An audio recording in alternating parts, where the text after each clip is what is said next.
विधानसभा चुनाव से ठीक पहले रानीगंज की राजनीति में एक बड़ा उलटफेर देखने को मिला है। भाजपा को उस समय बड़ा झटका लगा जब शनिवार को पार्टी के जिला कमेटी सदस्य व पूर्व मंडल अध्यक्ष राजेश मंडल और मीडिया प्रभारी गोपाल पारिक ने तृणमूल कांग्रेस का दामन थाम लिया। रानीगंज से तृणमूल कांग्रेस के प्रत्याशी कालो बारन मंडल के नेतृत्व में उन्होंने पार्टी का झंडा थामकर तृणमूल कांग्रेस में शामिल हुई। चुनाव से ठीक पहले हुए इस घटनाक्रम को रानीगंज में भाजपा के लिए एक महत्वपूर्ण राजनीतिक नुकसान के रूप में देखा जा रहा है। इस अवसर पर तृणमूल कांग्रेस के युवा जिला अध्यक्ष पार्थो देवासी, रानीगंज टाउन अध्यक्ष ज्योति सिंह, वार्ड पार्षद राजू सिंह सहित अन्य उपस्थित थे। इस मौके पर भाजपा छोड़कर टीएमसी में शामिल हुए राजेश मंडल और गोपाल पारिक ने भाजपा नेतृत्व पर गंभीर आरोप लगाए। उन्होंने कहा कि पार्टी में लंबे समय से उनकी अनदेखी की जा रही थी और जमीनी कार्यकर्ताओं को उचित सम्मान नहीं मिल रहा था। उन्होंने ये भी आरोप लगाया कि भाजपा अपने मूल सिद्धांतों से भटक गई है, जिसके कारण उन्होंने पार्टी छोड़ने का निर्णय लिया। आगे कहा कि वे तृणमूल कांग्रेस की नीतियों और राज्य सरकार द्वारा किए जा रहे विकास कार्यों से प्रभावित होकर इस दल में शामिल हुए हैं। उन्होंने विश्वास जताया कि टीएमसी के नेतृत्व में रानीगंज सहित पूरे क्षेत्र का और अधिक विकास होगा। आज के देखा गलो रानीगंजेर विशिष्ट माने समाजसेवी एवं बीजेपीर नाम करा एकजन बीजेपीर कर्मी आमादेर जয়েন করলেন। কেমন লাগছে? খুবই ভালো লাগছে। আজকে দেখুন দল যদি মানুষ করে তো একটা আশা নিয়েই করে। আমি যেমন পঞ্চায়েত থেকে শুরু করে পঞ্চায়েত সমিতি থেকে শুরু করে জেলা পরিষদ পর্যন্ত যেই পারে আজকে একটা পঞ্চায়েত মেম্বার হিসেবে আজকে বিধানসভা টিকিট পেয়েছি রানীগঞ্জ বিধানসভায়। আজকে মানুষের যারা ধরে রাখুন দীর্ঘদিন যাবৎ যারা বিজেপি করছে অনেক ভালো মানুষ বিজেপির মধ্যে ছিল, কিন্তু আজকে পেরাসুট থেকে একজনকে তুলে এনে করে এইখানে ক্যান্ডিডেট করে দেওয়া হয়। অটোমেটিক মানুষের মধ্যে আমাদের যারা বিজেপির সমর্থক বিজেপির ক্যান্ডিডেটের দাবিদার ছিলেন তাদের মনে তো একটা ক্ষোভ আসবেই যে দল ঠিকভাবে চলছে না, টাকার বিনিময়ে দলকে পারছে টিকিট দেওয়া হচ্ছে। এইটাই প্রমাণ হচ্ছে যে মানুষ আর বিজেপির সঙ্গে নেই, মানুষ আস্তে আস্তে মানে বিপরীতের দিকে তৃণমূল কংগ্রেসের দিকে ঝুঁকছে এবং আগামী দিনে যে এসআইআর মাধ্যমে যেভাবে মানুষের নাম কাটা হয়েছে সেই জন্য তার প্রতিবাদেও কিন্তু মানুষ নামছে।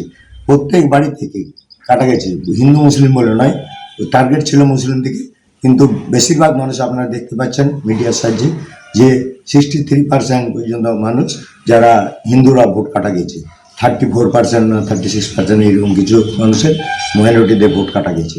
আমি দাদাদিকে বলবো আমরা আপনাদের পরিবারে যখন যুক্ত হয়েছেন আপনারা সসম্মানে আমরা রাখবো এবং আপনারা সসম্মানে সম্মানের যোগ্য জায়গায় আপনাদেরকে স্থান দেওয়া হবে।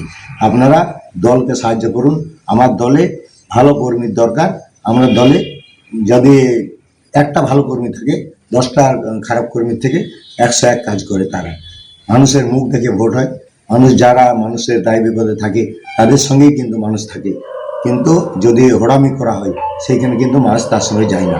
এই জন্য আমি বলবো বাংলার যে ঐতিহ্য বজায় আছে, বাংলার যে এভাবে সংস্কৃতি আছে, বাংলার সংস্কৃতিকে আমরা মান্যতা দিয়ে করে আমরা সেইভাবেই চলবো যাতে আমার রাজ্য আমার দেশ আগামী দিনে ঠিক হয়ে থাকে। এই বলে সকলকে ধন্যবাদ জানিয়ে আমি আমার বক্তব্য শেষ।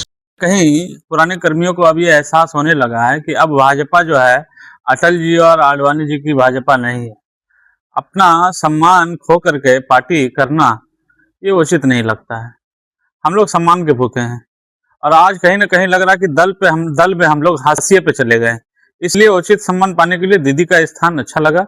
हम लोग दीदी का विकास को देखते हुए आज जो दीदी के ऊपर जो अत्याचार हो रहा है, आज मोदी जी और अमित शाह 2 जन मिल के पूरे भारत सरकार की एजेंसियां लगी हुई है यहाँ की सरकार गिराने में, इस अत्याचार को देखते हुए हमें लगा कि आज ममता बनर्जी का हाथ पकड़ के उनका हाथ मजबूत करना चाहिए। एकदम रानीगंज से भी तृणमूल जीत रहा है और पूरे बंगाल में वापस दीदी की सरकार बन रही है। कितना भी जोड़ लगा ले सरकार यहाँ से नहीं गिरने वाली है। हवा में ही उड़ जाता है, मालूम है ना। धरातल में रहने के लिए जमीन का जरूरत होता है, हवा आसमान में उड़ जाता है। एकदम एकदम एकदम उनका साथ देने के लिए ही हम आए। कारण कि आप देखिए चुनावी प्रक्रिया जब भी आता है, पिछले बार भी 2021 में बाहरी कैंडिडेट थोपा गया, आज कार्यकर्ता इतना दिन राजनीति करता है किस लिए कि उसके बीच का कोई नेता उठे और उसका दुख सुख में सहभागी बने। लेकिन हमेशा जो है यहाँ पर क्या होते आ रहा है कि 5 साल कोई और करे कर्मी और बाहर से बार बार नेता थोपा जाता है। पिछले बार भी जमुड़िया का एक कैंडिडेट को रानीगंज का कैंडिडेट बनाया गया जो डॉक्टर बिजन मुखर्जी थे। इस बार जो है कलकत्ता से हाई कोर्ट के वकील पार्थोदा को भेजा गया।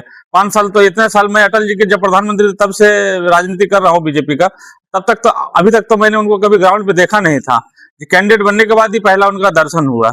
तो बताइए क्या है ये? फिर कार्यकर्ता किसके भरोसे करे?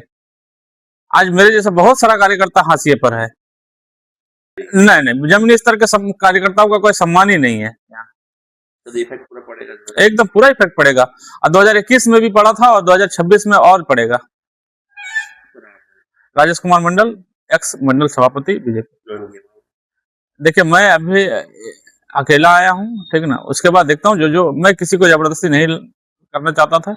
अब जो फिर खुद से इच्छा प्रकट करेगा उनको फिर मैं वापस लेके आऊंगा। रहा बीजेपी में जिस तरीके से हम लोग काम कर रहे थे उस प्रकार का हमें सम्मान नहीं मिल रहा था। तो वही से हम सोचे कि नहीं जाकर के जहाँ काम हो रहा है, दीदी का इतना प्रकोप चल रहा है, सातों साथी कार्ड, लकी भंडार, युवा साथी और बहुत सारी स्कीमें चल रही है, तो हमने सोचा कि दीदी का हाथ दामन थाम ले। बीजेपी में कोई काम हम लोग को काम करने का मौका ही नहीं मिल रहा था।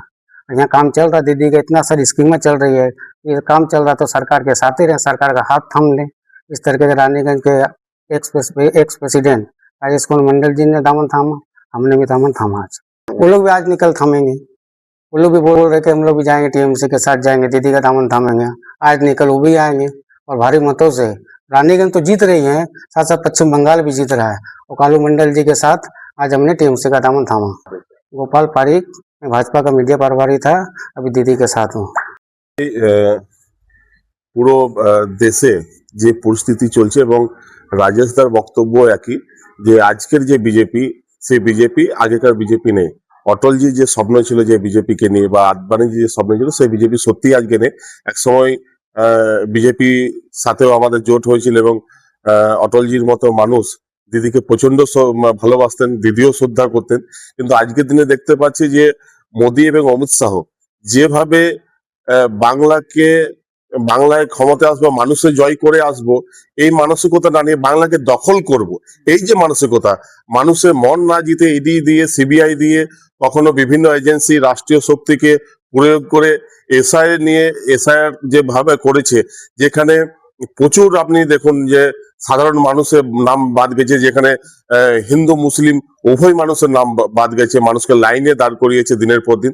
আজকে যে বিভিন্ন ভাবে যে চক্রান্ত ষড়যন্ত্র বাংলার বিরুদ্ধে বিজেপি করে আসছে, সেই বক্তব্য রাজেশ দার বক্তব্যের মধ্যে উঠে এসেছে যে এটা ঠিক হচ্ছে না। তাই আগামী দিনে বাংলাকে বাঁচানোর জন্য মমতা বন্দ্যোপাধ্যায় হাতকে শক্তিশালী করতে হবে, তৃণমূল কংগ্রেসের হাতকে শক্তিশালী করতে হবে। তাই তিনি আজকে অনুপ্রাণিত হয়ে মমতা বন্দ্যোপাধ্যায়ের আদর্শে আজকে আমাদের দলে তিনি জয়েন করলেন। দেখুন খুব বাস্তব কথা, উনি আজকের দিনে অনেককেই আমরা বিজেপি দেখতে পাচ্ছি, কিন্তু একটা সময় উনি প্রথম দিন থেকে বিজেপির সাথে যুক্ত ছিলেন এবং আজকেও তিনি একটা সময় প্রার্থীর দাবিদারও ছিলেন। কিন্তু আজকে গত নির্বাচনেও বাইরে থেকে ক্যান্ডিডেট, এই নির্বাচনেও বাইরে থেকে ক্যান্ডিডেট, কলকাতা থেকে ক্যান্ডিডেট দিয়েছে। তো সেই জায়গায় দাঁড়িয়ে ওনাদের তো একটা ন্যায্য দাবি। তৃণমূল কংগ্রেস চাই যে আগামী দিনে এ সমস্ত মানুষ, ভালো মানুষ, স্বচ্ছ ভাবমূর্তি রয়েছে, কারণ এখানে প্রত্যেকের সাথে আমাদের কাউন্সিলর রাজুদার রয়েছে, জ্যোতিদার রয়েছে, তারা প্রত্যেকে আগে কথা হয়েছিল জয়নিং এর আগে, তারা প্রত্যেকেই বলেছে না খুব ভালো মানুষ।